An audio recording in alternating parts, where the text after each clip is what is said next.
Good morning, everybody. Happy Thursday. Have an amazing show for everybody today. What do we have, Krystal? Indeed, we do. A lot of interesting things for you this morning. So first of all, President Trump opposing a congressional stock trading ban because it might involve him. So that's very interesting. Going after Josh Hawley aggressively. Lots to get into there. Some other sort of internal MAGA drama or MAHA drama as well that is really important. Effectively, corporate lobbyists being used to spike any sort of potential populist reforms throughout the government. So that's a really important one to track, and sadly being very successful with it. We're also taking a look at a few different aspects of AI. You had a Sam Altman interview with Theo Vaughn that was really interesting, and Mark Zuckerberg sort of indicating that they are getting pretty close to AGI. So have to keep our eyes on this because this could dramatically change your life, the world, et cetera, and in ways that are very difficult to anticipate. We're also going to have Owen Jones on the show to talk about Jeremy Corbyn's new party, which has already surpassed all of the existing parties in terms of membership, which is kind of incredible. At the same time, you've got Keir Starmer saying that if there isn't a ceasefire, he will recognize a Palestinian state in September. You have the Canadians saying the same thing. Macron had already said the same thing. And Trump, you highlighted this. Trump saying that if they do that, it will imperil their trade deal. So I'm sure you love that from an America First perspective. Absolutely. I mean, of course, it makes sense to subject our trading relationship with our number one trading partner, Canada, to its position on the diplomatic status of the nation of Palestine. Definitely makes sense for a lot of American industry. So yeah, that's where we're at right now. Yes. We're also tracking, there was a vote last night in the Senate to block some offensive weapons that were supposed to go to Israel. The TLDR is actually majority of the caucus. This is kind of astonishing. The Democratic caucus voted for that resolution to block those weapons. Wait and see how Alyssa Slotkin voted, though. Wait and see on that one. Pretty interesting stuff there. And we are also really anticipating and looking forward to speaking to GHF whistleblower Anthony Aguilar, who has been coming forward and talking about what he saw on those quote aid distribution sites. He is receiving some pushback from GHF as well, so we're going to get him to respond to their claims. That's right. We're going to ask him all about that. Lieutenant Colonel Aguilar's story is very important. We do, of course, want to, make sure that it stands up to scrutiny, and so we're looking forward to having him here on the show. We're going to have him in the studio, and we're going to get down to it as much as possible. Before we get to that, though, we have some exciting news. Can we go and put A0, please, up on the screen? It appears that we are the 25th biggest podcast in the United States. Not political podcast, 25th biggest podcast in the whole U.S., according to YouTube's latest release of their weekly top podcast shows. That is entirely because of all of you. So thank you all very, very much. And for everyone who, maybe you liked, I saw that that Alyssa Slotkin interview is nearly at 500,000 views now so far, on top of and has received a tremendous amount of, we've received a tremendous amount of feedback on it. If you guys want to see more of that type of stuff, it really helps us out if you subscribe to the show, breakingpoints.com. We have monthly and we have annual memberships. If you can't afford it, no worries. What we have obviously is you can hit the subscribe button here on YouTube, or if you guys are listening to this as a podcast, just go ahead and maybe send that interview. For example, you can send a link to that specifically to a friend, to your parents or whatever. That really, really helps us out. And of course, leave a 5-star review. So thank you all very, very much. We have a tremendous amount of growth on the channel just in the last couple of days. And so we want to keep that going. Breakingpoints.com if you are able. But with that, let's go ahead and get to the news on stock trading ban. I will say, I believe we are some of the very first people ever to highlight this issue at a national level in Washington. That's not just me. That's really not me saying it. I think Unusual Whales, the the Twitter account that really popularized this with his first report back in 2020, he would even tell you that we're the reasons that we really made this popular. I'm not going to take entire credit, but we've highlighted it from the beginning. It's been a 5-year-long journey to actually try and get this piece of legislation through, and we are closer, except maybe not. Let's go and put this up there on the screen. So just yesterday, Donald Trump, it turned out, the news came out that after the passage of a stock trading ban that went through a Senate committee, which will then report to the House, was vehemently attacked here by the President of the United States. Why? Because in that stock legislation, it also says that it would apply to the Vice President and the President. Now, keep in mind, it would not even apply to the Vice President or President until 2029, and yet Trump still unleashes this tirade. Quote, "Why would one Republican, Senator Josh Hawley from the great state of Missouri, join with all Democrats to block a review sponsored by Senator Rick Scott with the support of almost all Republicans of Nancy Pelosi stock trading over the last 25 years? The information was inappropriately released just minutes before the vote." I'm still not really clear what he's saying about that. quote, very much like sabotage. The Democrats, because of our tremendous achievements and success, have been trying to target me for a long period of time, and they're using Josh Hawley, who I got elected twice, as a pawn. I wonder why Hawley would pass a bill Nancy Pelosi is absolutely in love with. He is playing right into the dirty hands of the Democrats. It's a great bill for her and her husband, but so bad for our country. I don't think real Republicans want to see their president, who is an unprecedented success, targeted because of their whims of their second-tier senator named Josh Hawley. Okay, so let's actually take a listen to Senator Hawley on the piece of legislation. I guess it's reported favorably out of the committee. Let's take a listen. 86% of Americans say that members of Congress should not be able to buy and sell shares of stock, individual stock, while they are members of this body. And they are absolutely correct. And the reason for all of this is that, quite frankly, members of this body are privy to information that the normal person just is not. Now, is that insider trading? It is not under the laws. Sometimes people say, well, we already have insider trading laws. We don't need a stock ban. Well, the information that members of Congress are privy to is technically not covered by the insider trading laws, but nobody really believes that the information that we get isn't valuable. It is quite valuable. And so when you look at what members of Congress are privy to, what they are able to trade on, the access that they have, it's just qualitatively different than your average Joe or Jane, which is why we ought to put into place common sense guardrails. You should not be able to buy and trade individual stock shares in which, frankly, we have an interest in the work that we do. We have information that no other people get, no other members of the public have. This bill would finally redress that. I really don't even know how you could possibly argue with it. And Donald Trump himself was actually asked about the White House shortly before he released his tirade against Trump. Here's what he had to say. You know, Nancy Pelosi became rich by having inside information. She made a fortune with her husband, and I think that's disgraceful. What I do think is Nancy Pelosi should be investigated because she has the highest return of anybody practically in the history of Wall Street, save a few. How did that happen? It happened by she knows exactly what's going to happen, what's going to be announced. She buys stock, and then the stock goes up after the announcement. So very comfortable here, of course, talking about Nancy Pelosi. And shockingly, Nancy Pelosi is now actually in favor of the ban. I mean, look, she's in her 80s and she's made her hundreds of millions. So at this point, sure, why not? You know, we can go ahead and pass it. She'll barely be in Congress for much longer. So finally, let's take a listen to her response there to the president. I wanted to give you a chance just to respond. He accused you of insider trading. What's your response to that? That's ridiculous. In fact, I very much support the trading of members of Congress. Not that I think anybody's doing anything wrong. If they are prosecuted and they go to jail. But because of the confidence it instills in the American people, don't worry about this. But I have no concern about the obvious investments that had been made over time. I'm not into it. My husband is, but it isn't anything to do with anything insider. But the president has his own exposure, so he's always projecting. He's always projecting. And let's not give him any more time on that, please. We're going forward here. Let's not spend any more time on it, okay? Let's just, I mean, listen, credit, I guess. You know, she said pass it. Like, I'm not even into it. My husband is. Yeah, he's pretty good at it, actually. Well, okay, let's actually, Krystal, let's look into this piece of legislation. What is this legislation? It would ban new purchases of individual stocks by covered officials. Okay.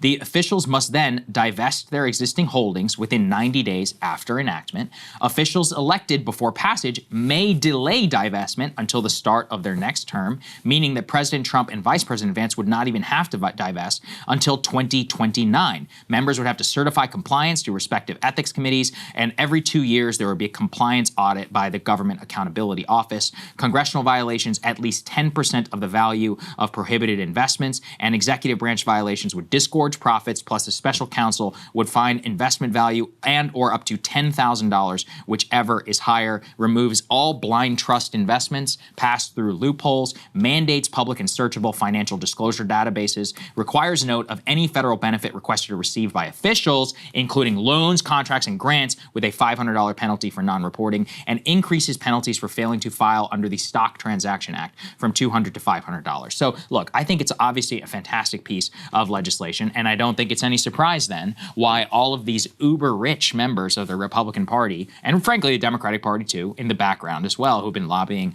against this, are against it. I mean, you can take a look at the net worth worth of all of these individuals, including President Trump, by the way, whose net worth is exploded by billions of dollars thanks to his Trump meme coin under the current administration. He's actually richer today than he's ever been before. Just keep that in mind. Like 40% of his net worth is now it's been massive. made just in this administration. I think in his first month of the White House, he made like $6 billion. Okay, not made, but it was on paper increased net worth by several billion dollars as a result of this meme coin. I'm just pointing out though that again, this literally goes to 2029. I would not personally put it past Senator Ron Johnson and Senator Rick Scott, who are both filthy rich, not just rich, filthy rich, hundreds of millions of dollars, and trying to tell Trump that this was a, quote, target and attack on him, because that's why they want to nuke the legislation. Yeah, I mean, there's two possibilities. One is that he, was told that this is to target him and he just bought it and didn't look into it further. Or the other is that he intends to stay in office past 2028. Those are basically the two possibilities. And, just to get into a little bit of the inside baseball here, on this committee where, that it just passed down of in the Senate, Rand Paul was opposed to any form of stock trading ban. So Josh Hawley decided, okay, well, I can't partner with the Republicans. The Democrats were not willing to go along with one that didn't also include the president and the vice president. And Rand Paul was just opposed to anything at all. So Hawley made the decision, okay, well, I'm going to work with the Democrats to pass something out of committee. So the committee vote was party line. It was all the Democrats voted for it. All of the Republicans voted against it except Josh Hawley.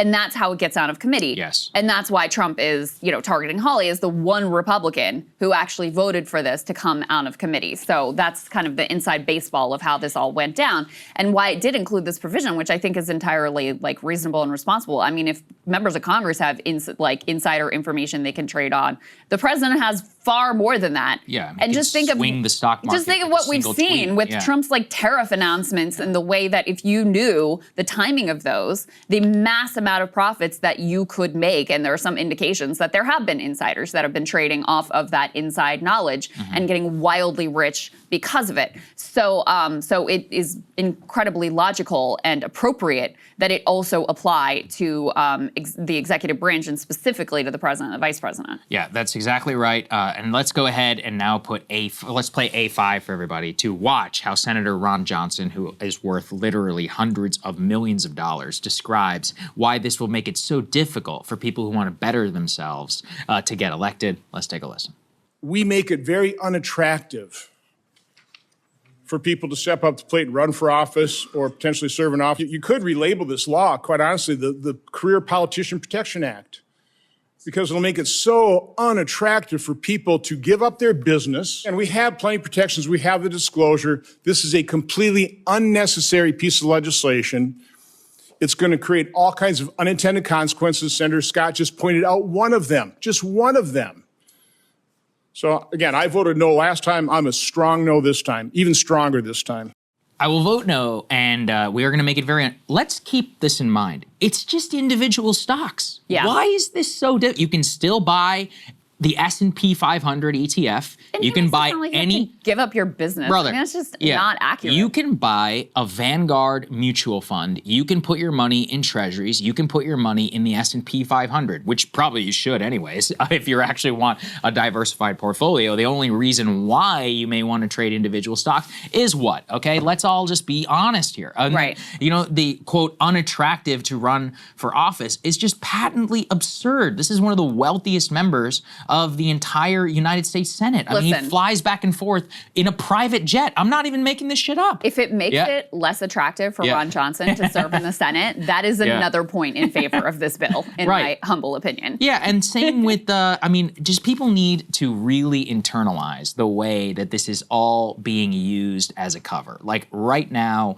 tens of millions of dollars in net worth for all of these people who are using this as a smokescreen. Let's put A6 here up on the screen about how the stock trading ban is sparking drama, quote, with the White House, because the bill, again, only applies to the president and the vice president in 2029. It gives a ton of delay. All it asks is that you don't invest in individual stocks. I just don't know why this should be so unattractive. And by the way, many of these rules already apply to members of the executive branch who are in government service. People need to remember this, that if you are, let's say, a government appointee to, I don't know, I'll just make something up, like the Commerce Department, you are subject to reporting every single one of your individual holdings. And in many cases, you will be required to offload, especially let's say you're working on the China desk at the Commerce, which means that you would be responsible for, doing tariff policy on TSMC, on Taiwan, something like that. You are not allowed to own NVIDIA stock. You would especially not buy new NVIDIA stock. You can buy the S&P 500 if you want to, but you are not, and you have to go through an ethics review, both whenever you get hired, I think every year for disclosure at that point, and on your way out just to verify that you did not do anything. The only people it doesn't apply to are these elected members of Congress, the vice president and the president. It's outrageous that it's even allowed at all. And it's just one of those where you can watch so clearly how, they use Trump's own ego to basically weaponize this type of stuff. Now, listen, it's also possible, like you said, that Trump is like, I'm going to be president in 2029, so I don't want to, right? But I mean, patently absurd. I will note, I believe J.D. Vance has spoken in the past about a stock trading ban. I mean, I think Trump has said it, before, but this is one of those Epstein file type things where this is massively popular. You can't be going around over the last 4 years launching congressional stock trade. There are literally TikTok accounts and others of people who copy the Pelosi trade, right? And they've actually made a lot of money. A lot of people have done that. Yeah. They're mostly playing options. By the way, please do not do that if you're an individual person. But my point is just they have made it into a cultural meme, I think correctly, that these people obviously have access to information. And even if they don't, that the appearance of it is disgusting and undemocratic. Yep. And now, this is why I think this is such an important story, because you're watching in real time the way that like culture war, brain rot, and bullshit is basically used to weaponize on behalf of all the powerful. And then one guy, Holly, who has, some principle or whatever on this issue, and he has for the last 5 years been working genuinely on multiple pieces of co-sponsored legislation to try to get this done. You do the right thing and you're nuked from the top of the White House. And Holly, by the way, has been incredibly loyal to Trump. Was out there doing the fist pump on January 6th, lest you think he's some, squishy liberal rhino type. Like, he has been rock solid for Trump. Doesn't matter. Does not matter. And, I think there's the Epstein comparison works in another way as well, because, Trump and whoever the other Republican electeds were happy to talk about Epstein in the context of like Bill Gates and Bill Clinton. And same thing here. They're happy to talk about stock trading ban when it comes to Nancy Pelosi. And she became a center, understandably, a fixation of this because she does seem to be a really good trader for some reason.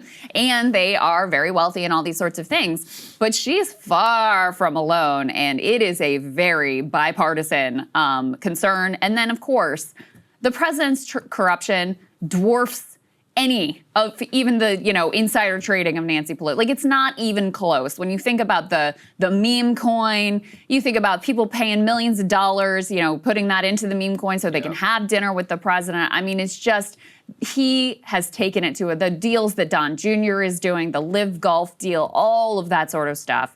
He has taken it to a level that is truly on another plane from anything we have seen before, and makes, Pelosi's trades, not to mention like Hunter's paintings, look like child's play. Now, that's not to excuse them. That's not to say these aren't things that we shouldn't care about. But he's very happy to talk about corruption when it's Pelosi. But there is zero interest in actually reining it in and looking in the mirror, because then that would implicate him. And that's certainly, not going to be acceptable. And so, also these Republicans who are on the committee, like, they deserve to be put on blast too. 100%. A bunch of these people probably, at some point or another paid lip service to caring about this. But once the dear leader is implicated in any way, even tangentially, even though it's not even till the next term, suddenly they are lockstep. Every single Republican except Josh Hawley voted against this in committee. So it's just so absurd. It really is. Yeah. And one more thing, because this will be a theme throughout this as we talk about some other stories with regard to corruption, what's going on inside of MAGA. Trump was never more correct when he said, I get to decide what is MAGA, what is America first. And Laura Loomer, we're going to talk about her in a little bit, is probably the person who understood most what that actually meant. And the bottom line is, it means total and complete fealty and loyalty to him and his whims and what he wants at every turn. So even for someone like Josh Hawley, who again was a loyal soldier, let the record show how much he has been there for Trump. Even for someone like him, you do one thing that goes against what he wants, and that's it. You're being put on blast on Truth Social. It's ridiculous. Let's go and put the next part up on the screen. This is a story that just highlights kind of more of what we're talking about. This is from our friend Sohrab Amari, and the title is The Antitrust War Inside of MAGA. Powerful lobbyists are battling populist reformers. And what they talk about here specifically is that one of the people who, by the way, we celebrated here on the show was Gail Slater, who was named as the antitrust chair over at the Assistant Attorney General's Office for Antitrust Enforcement. Now, what they say here specifically, according to a lot of his reporting, is that there was literally a boozy backroom deal, quote, not a figure of speech, it took place, who described a meeting between government officials and lobbyists at one of Washington's, quote, private city clubs over cocktails, and that during this, lobbyists basically went after these former DOJ officials and others to get them both fired and to allow a merger to go through, which was being blocked by these antitrust enforcers. I mean, I would not sit here and claim antitrust was some key provision, of MAGA or any of that. But at an intellectual level, it was one embraced. Gail Slater used to work for J.D. Vance. This is somebody who, Josh Hawley, who we just talked about, J.D., many other members, of the newer, younger right were very skeptical of big tech, very skeptical of big business, and hired many of these people to operationalize that. But what you see inside of the story is basically using these lobbyists in these deals to then get people fired from the Department of Justice who are working on these to allow these types of transactions to go through. It's just totally ridiculous. Yeah, no, absolutely. And Raheem Kassam, who was a Bannon War Room guy and potentially has some still is information. MAGA, by the way. It's not like some shit lib, okay? Just so people understand. Oh, I want people to definitely know. not. But he says about all of this, he says, what if I told you this was happening? Because greedy, fake MAGA world grifters and lobbyists are upset that the antitrust team was actually doing their job instead of taking cash from big corporates to turn a blind eye to monopolistic practices. And so, it reminds me, Saagar, of early on when you had Zuckerberg and you had Andreessen going on the Rogan podcast and using their appearances to knife the Consumer Financial Protection Bureau, which is something that should be, favored by anyone who would dare call themselves a populist. And they framed it as like, oh, they have this ideological war against conservatives, which was just it was the opposite of the truth. They literally, were portraying this completely backwards. But, that was a signal of how much power these corporate forces and, big tech has been fully brought into this administration, how much power those forces were ultimately going to have. And this settlement I'm talking about specifically is Hewlett-Packard and Juno. It's kind of complicated. It is technology related, though, so people should understand. But basically, the background of it is that they had come to a settlement. The settlement was continued under the Trump administration. It was started by the Biden administration. That settlement went forward. It was near finalization, did not meet approval, actually, by Gail Slater.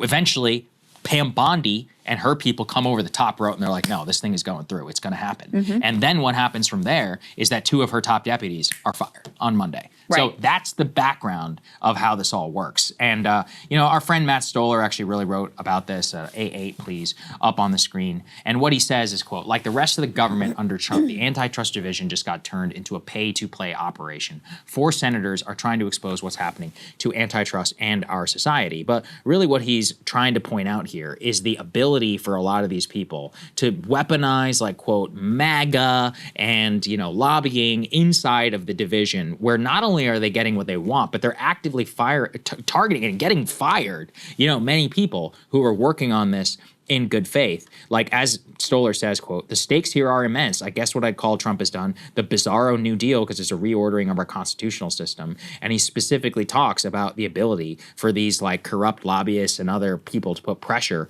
onto Trump, or at least Trump administration officials to allow this stuff to go through. So again, I know this can sound nitty gritty, but in the story that we're about to get to on Maha involving my friend, Dr. Vinay Prasad, it's really important because this stuff has real ability to get people fired who are actual reformers who did make it into the government. Yeah.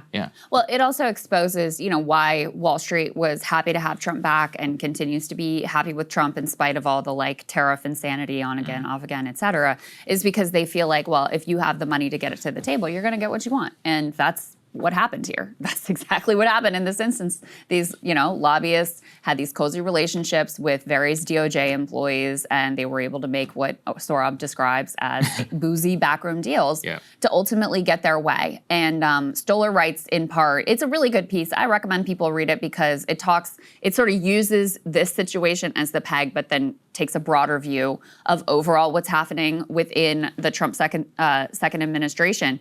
And he says, a lot of what this is based on is sort of like pyramid scheme mentality or con artist mentality. He says the architecture of scam discourse is to tell a populist story based on distrust in the establishment while offering a get-rich-quick moral solution. Criticisms are forms of negative thinking and must be avoided. Any critique of particular leaders represents a personal failure on the part of the person making the negative observation. Meanwhile, the insiders running the pyramid scheme operate like a mafia. Instead of dons negotiating with one another about how to divide the wealth they've extracted, all public narratives are tools to extract. Everyone is ruthless and expendable, and the notion of good faith does not exist. That doesn't mean, oddly enough, these people are all bad, just that when they do useful things, it's merely ancillary. And he says all of this bizarro New Deal is shifting us towards a far more hierarchical, corporatized state, aka an oligarchy. So not to say things were great before, but the level of explicit pay to play is on a level, it's of a different character than what we've experienced in the past. And again, that's why Wall Street is happy with this, because if you have the money to get the seat at the table, you are by and large going to get what you want, including people fired. Hey, if you like that video, hit the like button or leave a comment below. It really helps get the show to more people. And if you'd like to get the full show ad-free and in your inbox every morning, you can sign up at breakingpoints.com. That's right. Get the full show, help support the future of independent media at breakingpoints.com.